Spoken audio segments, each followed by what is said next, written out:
हम लोग physical chemistry का एक बहुत ही दमदार topic, very interesting as well as very important, chemical equilibrium पढ़ने जा रहे हैं। अब ये जो केमिकल इक्विलिब्रियम है,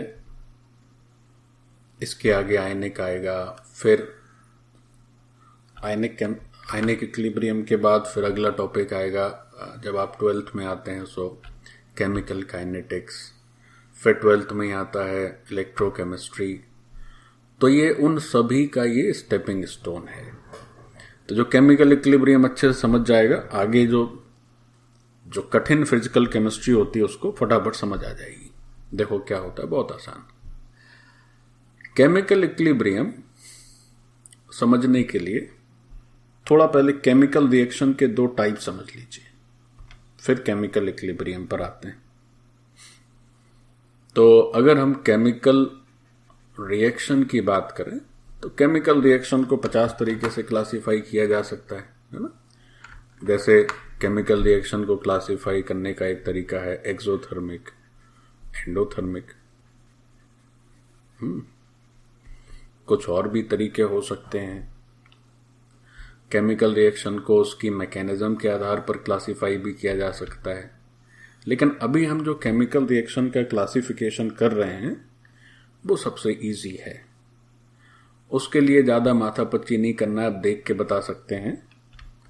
और वो क्लासिफिकेशन है रिवर्सिबल और इरिवर्सिबल केमिकल रिएक्शन। तो रिवर्सिबल और इरिवर्सिबल केमिकल रिएक्शन का मतलब क्या है, देखो। तो जैसे ऐसे ड्रॉ हो रहा है, अगर आप साथ साथ ड्रॉ करेंगे तो it will be very nice. So एक साइड हम लोग लिखते हैं रिवर्सिबल, या चलो पहले इरिवर्सिबल लिखते हैं, क्योंकि इरिवर्सिबल रिएक्शंस को देखने की ज्यादा हम लोग आदी रहते हैं। सो इरिवर्सिबल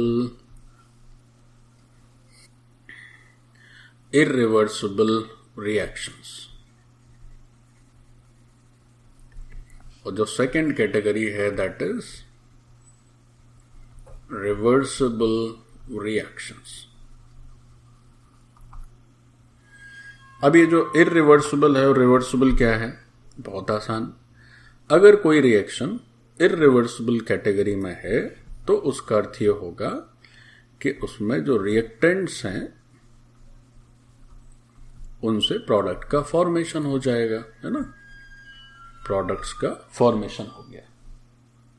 तो हम क्या करते हैं, यूनिडायरेक्शनल एरो लगाते हैं जो ये बताता है कि reactants are moving towards the product. अब वही रिएक्शन अगर रिवर्सिबल कैटेगरी की हो जाए तब क्या होगा बच्चों, तब क्या होगा कि हम एक एरो की जगह 2 एरो का यूज करेंगे और सामने लिखेंगे प्रोडक्ट्स। तो ऊपर वाला एरो ये बताता है कि reaction is moving in the right direction, means reactant किस में कन्वर्ट हो रहे हैं, प्रोडक्ट में कन्वर्ट हो रहे हैं। और नीचे वाला एरो ये बताता है कि जो प्रोडक्ट है वो रिएक्टेंट में भी कन्वर्ट हो रहा है। मतलब रिएक्टेंट से प्रोडक्ट बनना और प्रोडक्ट से रिएक्टेंट बनना, यहां दोनों कार्यक्रम चल रहे हैं। और जो ऊपर वाला सिस्टम है, उस ऊपर वाले सिस्टम में क्या है, केवल और केवल रिएक्टेंट से प्रोडक्ट बन रहा है। एक बार प्रोडक्ट बन गया, मामला रफा दफा हो गया, रिएक्शन समाप्त। एक बार रिएक्टेंट पूरा खर्च हो गया, सारा का सारा प्रोडक्ट में कन्वर्ट हो गया, रिएक्शन इज ओवर। लेकिन जब रिवर्सिबल रिएक्शन होती है तो ऐसा लगेगा कि रिएक्टेंट कभी खत्म ही नहीं होगा। क्यों? क्योंकि रिएक्टेंट बना प्रोडक्ट, फिर प्रोडक्ट रिएक्टेंट में बन गया।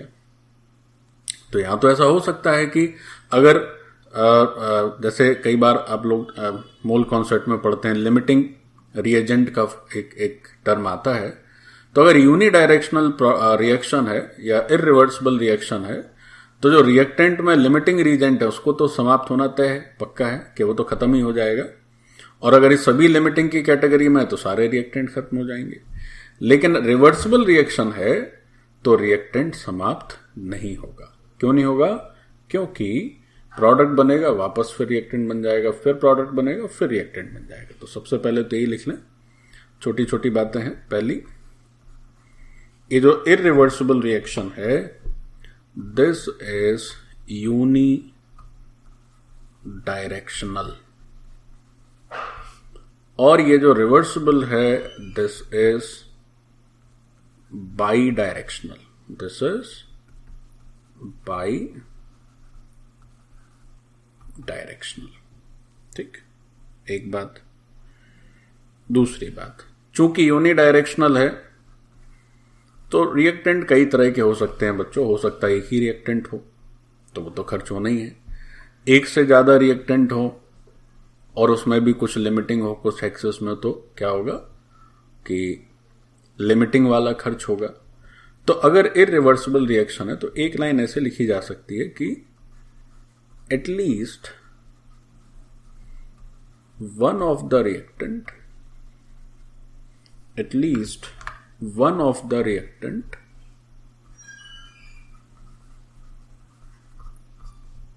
reactants is completely consumed,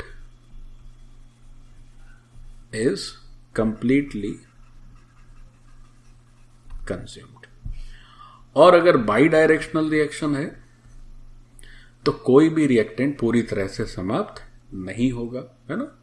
तो यहां पे क्या लिखेंगे कि no reactant is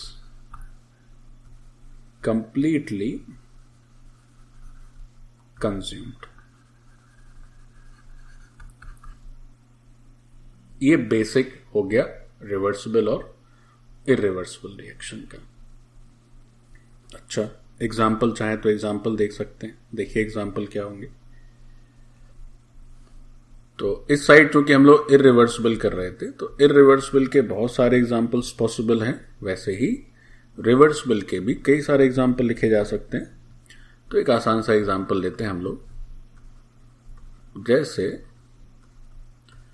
calcium carbonate का जब डिसोसिएशन होता है तो वो डिसोसिएशन होता है कैल्शियम ऑक्साइड और CO2 गैस।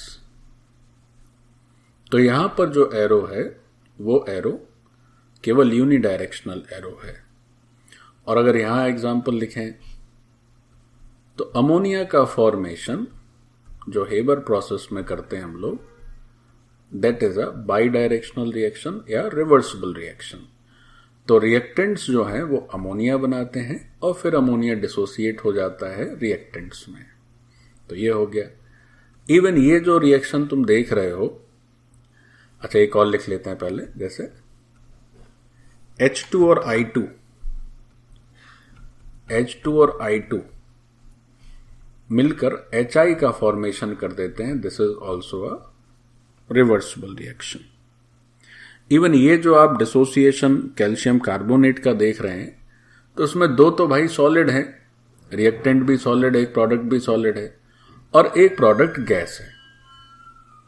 तो क्या होता है कि अगर हम कैल्शियम कार्बोनेट का डिसोसिएशन एक क्लोज्ड कंटेनर में कराएं तो उस क्लोज्ड कंटेनर में क्या होगा कि CO2 गैस बाहर जा नहीं पाएगी।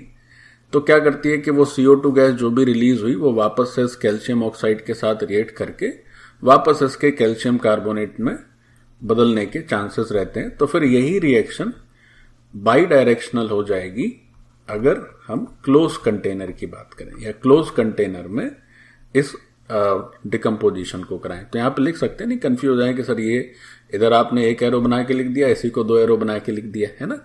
तो ये बच्चों जो रिएक्शन है ये रिएक्शन है ओपन कंटेनर में। तो ये मत समझ लेना कि ओपन कंटेनर में ही होना जरूरी है ना। यूनिडायरेक्शनल रिएक्शन को ऐसा भी नहीं है, बट इस रिएक्शन में ऐसा होता है क्योंकि ये दोनों तरह का नेचर दे सकती है। और यहां पर लिखा मैंने क्लोज्ड कंटेनर, यहां पर लिखा मैंने क्लोज्ड कंटेनर। ठीक। So this is the example of unidirectional and here is the example of by directional reactions. अच्छा, जैसे एक दो और कर सकते हैं हम लोग, जैसे HCl लिखे और NaOH लिख दिए। So this is also a unidirectional reaction and you will get NaCl plus H2O। ठीक।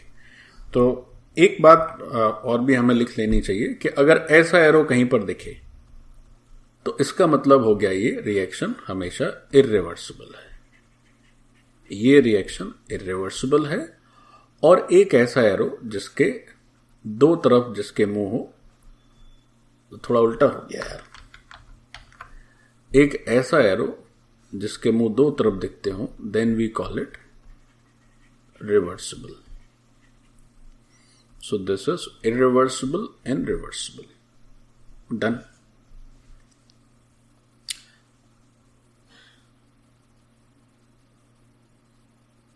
हो गया कंप्लीट बच्चों? Yes. ठीक।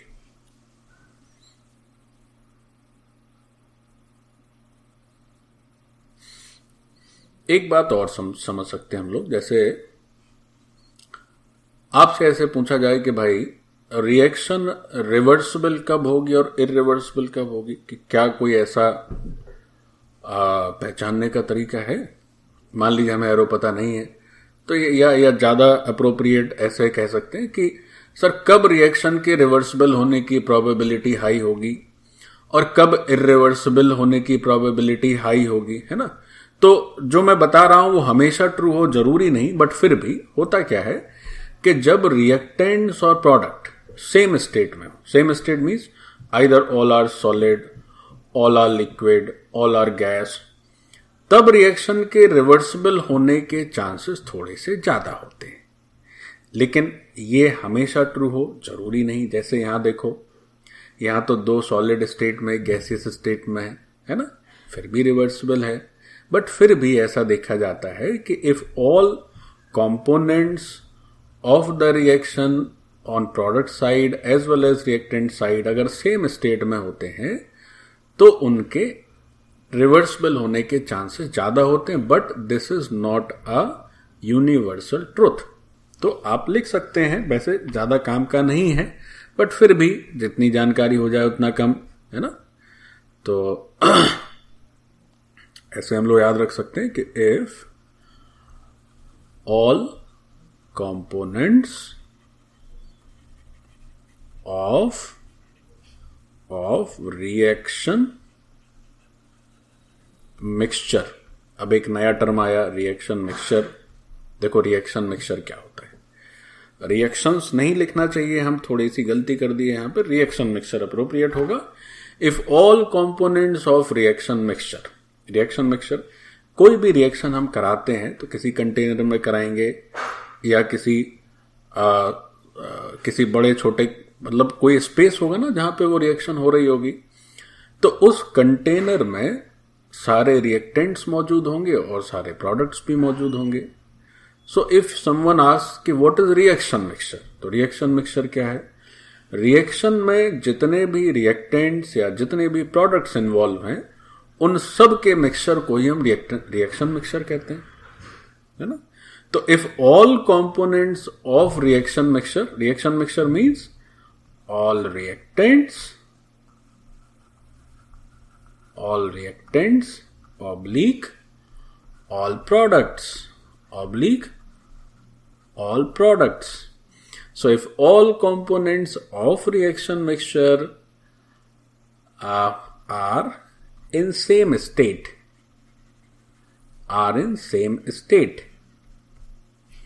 then probability of reversal या of reversible reaction is high। लेकिन ऐसा होगा ही ये हमेशा जरूरी नहीं है, इसलिए हमने किस वर्ड का यूज किया? प्रोबेबिलिटी का यूज किया। बट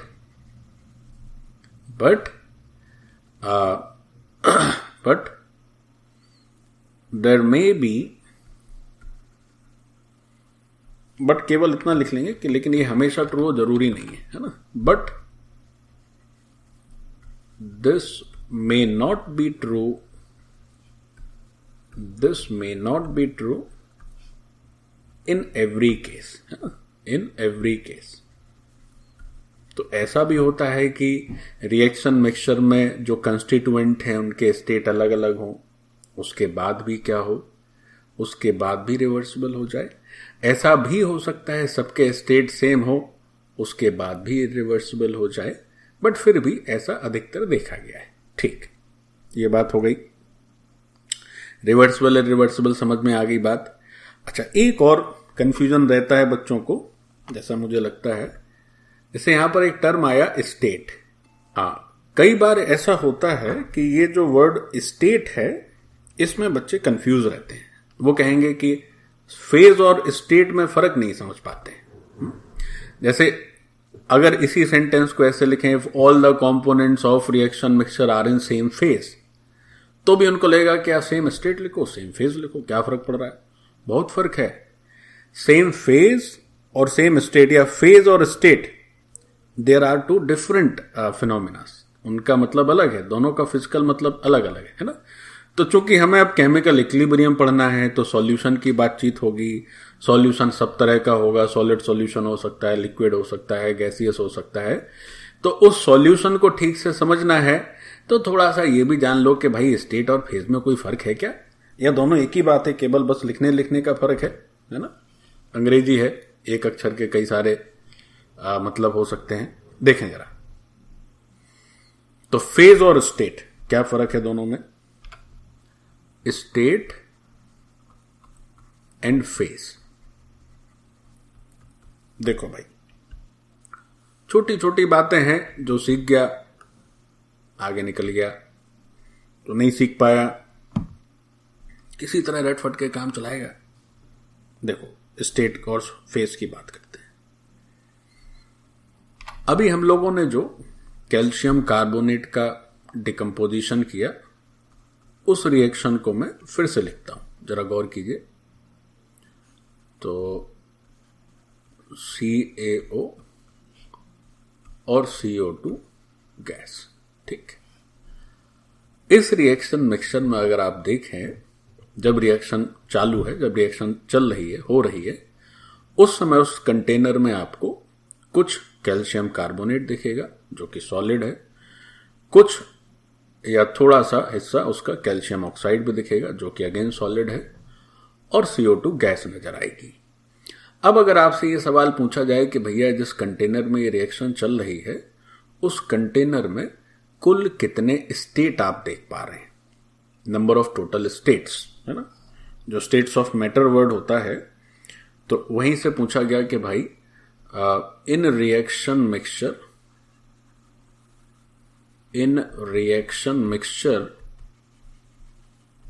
पूछा गया, सबसे पहली बात पूछी गई कि नंबर ऑफ स्टेट्स बताइए। तो स्टेट्स तो 3 ही होती हैं मैटर की, सॉलिड, लिक्विड, गैस। अभी हम लोग प्लाज्मा वगैरह पर पढ़ते नहीं है, वो तो आगे की बात है। तो अगर हम यही मान के चलें कि स्टेट्स ऑफ मैटर 3 ही होती हैं, तो इस रिएक्शन मिक्सचर में 2 स्टेट्स हैं। कौन कौन सी? फर्स्ट स्टेट इज सॉलिड, तो सॉलिड में 2 कंपोनेंट्स हैं और एक कंपोनेंट है जो कि गैसियस स्टेट में है, तो 2 स्टेट हो गई रिएक्शन मिक्सचर में। अब पूछा भैया बताओ, नंबर ऑफ स्टेट की तो बात कर लिए, अब नंबर ऑफ फेज बताओ, कितने फेज हैं रिएक्शन मिक्सचर में? तो फेज की बात करनी है, कितने फेज हैं। अब देखिए, फेज और स्टेट में क्या फर्क है। 2 अलग अलग सॉलिड सब्सटेंसेस हैं।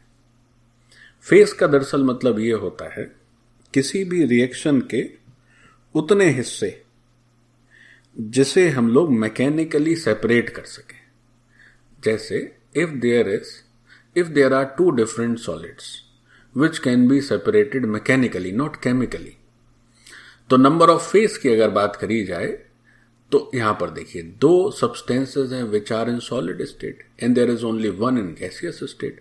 तो जो फेज वर्ड है उसका मतलब यह हुआ कि किसी भी मिक्सचर की ऐसी अवस्थाएं जिन्हें आप मैकेनिकली सेपरेट कर सकें, उन्हें हम फेज कहते हैं। जैसे एक एग्जाम्पल कि भाई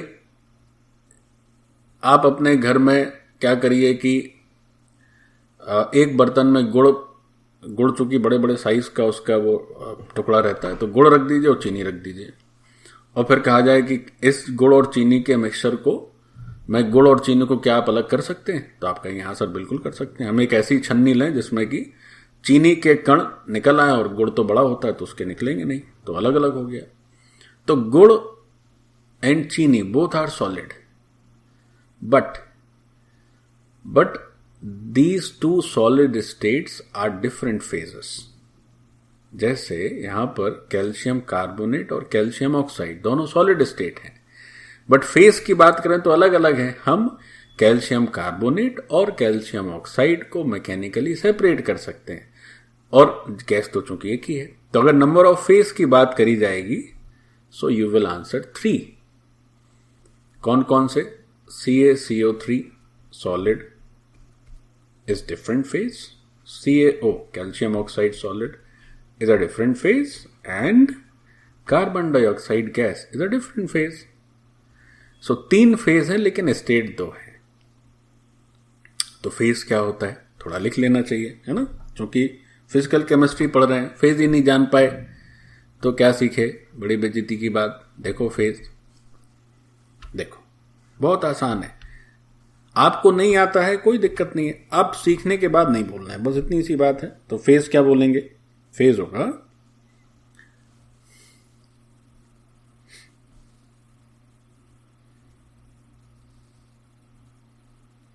mechanically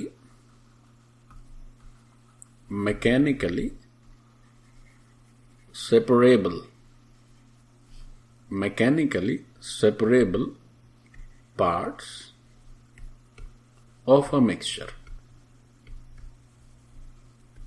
mixture are called phase। full stop। no chemical separation, ध्यान रहे, no chemical separation। अगली बात क्या ध्यान रहे? phase is different from state। phase is different from state अलग है, phase अलग है, ठीक है। चलो इतना नोट करिए, फेज अलग है, स्टेट अलग है, दोनों अलग अलग सिक्के के पहलू हैं। जैसे जो मिक्सचर होते हैं सॉलिड लिक्विड गैस, उसमें जरा देखते हैं कि कितने स्टेट्स हो सकते हैं, कितने फेज हो सकते हैं, है ना। तो एक छोटा सा चार्ट टाइप का बनाते हैं हम लोग। यहां पे लिखते हैं ऊपर नंबर ऑफ फेजेस, और यहां लिखते हैं नंबर ऑफ स्टेट्स। बहुत ध्यान से देखना है बच्चों, बहुत आसान है ना। देखो जैसे एक बार लिए एक मिक्सचर जो कि सॉलिड मिक्सचर है, एक बार लिए mixture which is solid mixture, एक बार लेते हैं हम लोग लिक्विड मिक्सचर, और एक बार लेते हैं हम लोग गैसियस मिक्सचर।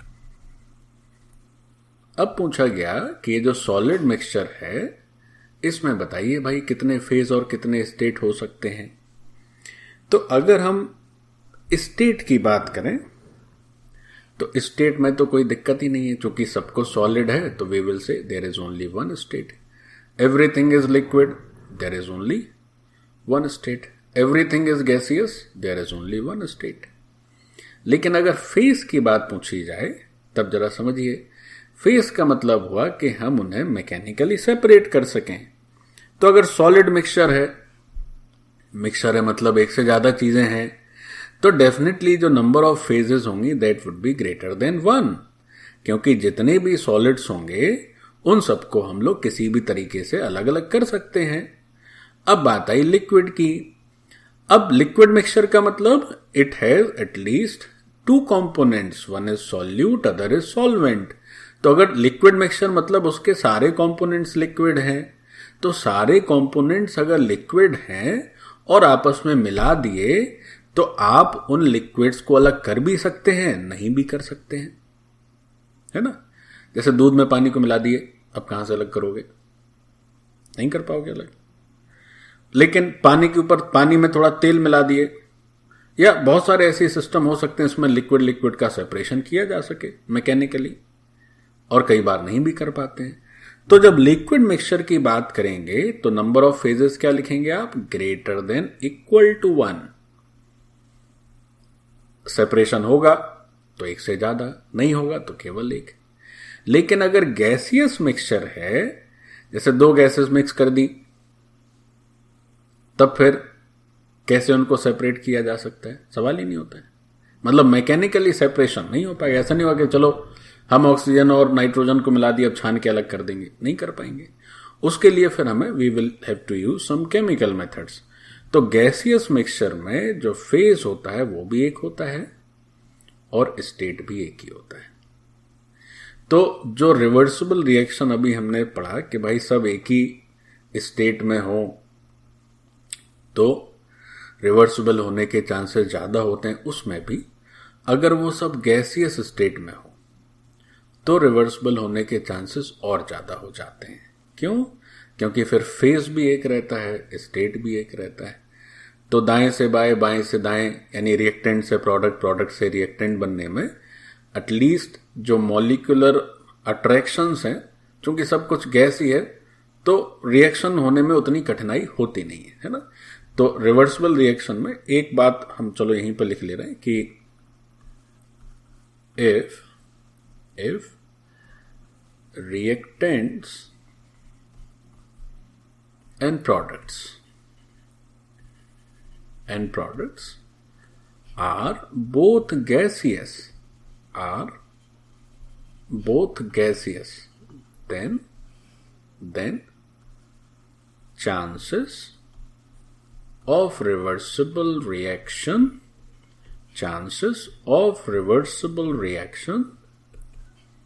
are highest। हो गया, कितनी आसान सी बात हो गई। ठीक, चलो। तो अभी तक हमने सीखा रिवर्सिबल इरिवर्सिबल रिएक्शन क्या है, स्टेट क्या है, फेज क्या है। स्टेट और फेज दो अलग अलग बातें हैं। चलो आगे बढ़ते हैं।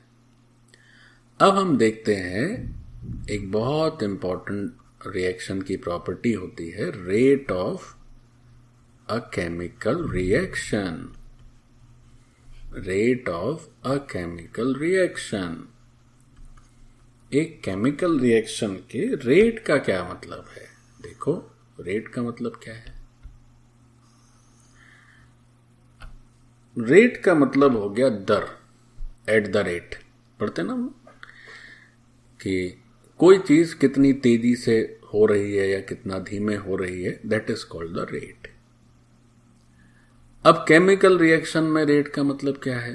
तो केमिकल रिएक्शन में देखे भाई कि दो तरह का केमिकल रिएक्शन होगा। एक तो ऐसा हो सकता है कि रिएक्टेंट ही क्या हो, धड़ाधड़ प्रोडक्ट में बदलता रहे, और एक समय ऐसा है जब रिएक्टेंट में कोई लिमिटिंग रीजेंट कंज्यूम हो गया या सारे रिएक्टेंट ही कंज्यूम हो गए, रिएक्शन का दी एंड हो गया। एक ऐसा भी हो सकता है कि जो रिएक्टेंट है वो प्रोडक्ट में बदले, प्रोडक्ट रिएक्टेंट में बदले, और ये क्रम यूं ही चलता रहे जब तक हम चलाना चाहें। तो रिएक्टेंट का प्रोडक्ट में बदलना, उसका रेट ऑफ चेंज क्या है। Rate of change of concentration, rate of change of partial pressure, rate of change of mole fraction of reactant और प्रोडक्ट। भाई रिएक्शन चाहे ऐसी हो चाहे ऐसी भी हो, अगर रिएक्शन हो रही है तो अगर यूनिडायरेक्शनल है तो हर पल रिएक्टेंट भी बदलता है, हर पल प्रोडक्ट भी बदलता है। और अगर बाई डायरेक्शनल है तो अगर इक्विलिब्रियम है तब तो फिर क्या होता है, रिएक्टेंट और प्रोडक्ट के कंसंट्रेशन फिक्स हो जाते हैं। अगर इक्विलिब्रियम नहीं है मतलब रिएक्शन है तो आगे जा रही होगी या पीछे आ रही होगी। तो रेट ऑफ केमिकल रिएक्शन का मतलब होता है कि जो रिएक्टेंट्स और प्रोडक्ट हैं इनके, अगर ये रिएक्शन कंसंट्रेशन के टर्म्स में लिखिए तो कंसंट्रेशन का रेट ऑफ चेंज, प्रेशर के टर्म्स में है, गैसियस मिक्सचर है तो तो पार्शियल प्रेशर का रेट ऑफ चेंज या मोल फ्रैक्शन का रेट ऑफ चेंज, तो इनका rate of change he chemical reaction का रेट कहलाता है। अगर रिएक्टेंट जल्दी जल्दी चेंज हो, प्रोडक्ट जल्दी जल्दी बने, तो कहेंगे रिएक्शन का रेट बहुत तेज है भाई, फटाफट रिएक्शन हो रही है। अब reactant slow slow slow slow change हो, प्रोडक्ट भी स्लो स्लो बने, तो कहेंगे इसका रेट बहुत ही खराब है, बहुत ही धीमे धीमे हो रहा है ना। तो रेट ऑफ केमिकल रिएक्शन बहुत आसान, क्या हो जाएगा, लिख लेते हैं हम लोग। तो लिखेंगे it is rate of change, it is rate of change of number of moles oblique concentration oblique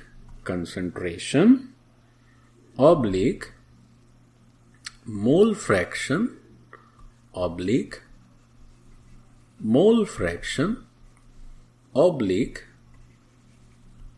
partial pressure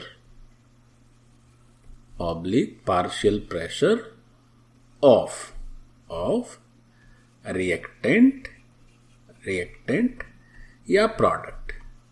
reactant बदलेगा तो नेचुरली प्रोडक्ट भी बदलेगा, of reactant oblique product with respect to time, समय के साथ ये चीजें जिस रेट से बदलती हैं वही क्या हो जाता है, रिएक्शन का रेट कहलाता है। बस हो गई बात, रेट ऑफ केमिकल रिएक्शन हो गया।